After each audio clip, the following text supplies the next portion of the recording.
Hello everyone, my name is Noel Berrete. This is Carlos Ayala.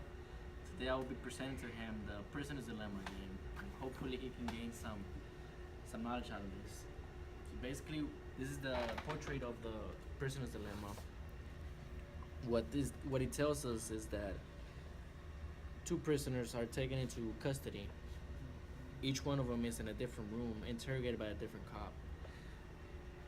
They're asked who's at fault. If they're looking out for the best interest, according to this, they're looking out for the best interest, they will want to rat out the other person, because if they rat out the other person, they have a chance of getting 0 years. So they're looking out for the best interest.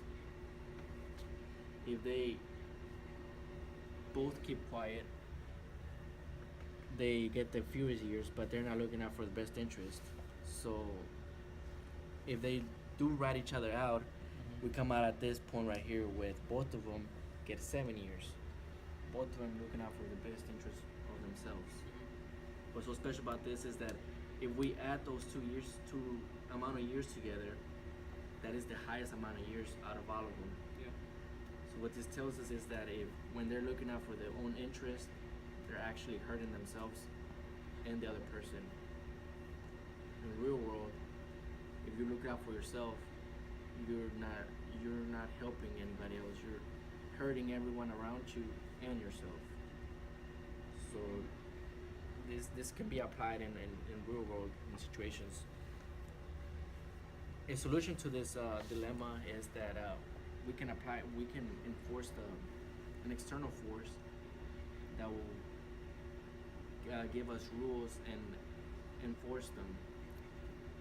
And we have an external force, then maybe they would have come up to a consensus with, oh, let's both keep quiet, let's not just look out for our best interest, because there's a external force that tells us, they don't rat each other out. So yeah, there you have it. Do you understand what I'm telling you? Yeah. Can you think of like an example in the real world where if people look out for themselves, they're hurting each other and people around them? We need a external force. School. That's the best I can think of, because you have students, they just think about themselves oh, I gotta get the A, I gotta get my GPA up, so they do whatever. So that means copying off of other people, academic dishonesty, I guess you could say. So you're gonna copy off of other people so I can get that grade, but that's gonna end up harming everybody, because you're never gonna really learn anything, and thus that makes you not as smart in the sense of society, because you're going to be part of society, and everybody does that is going to become dumber. Also, nobody's going to really want to do work knowing that everybody's going to copy you, so that's just going to not going to benefit society at all. That's why you need things like teachers and principals and whatnot, or deans, to enforce the rules and basically assuring that nobody cheats and everybody does their own work, and that's going to benefit everybody in the long run, like that. Yeah. So what you're telling me is we need an external force, and in situations like that, then what this tells us is that a government is necessary. Yeah. So can you infer from that, infer from this dilemma that we do need a government for our society? I mean, yeah, because people are selfish and you're gonna do things, and it's gonna harm society in the long run, because you're gonna be looking out for yourself. Yeah. So I see that you get this.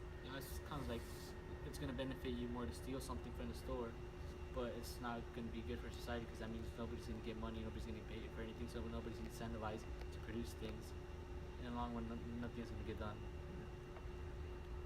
So there you have it. Again, my name is Noel Berrete, and this is Carlos Ayala, and that's our video.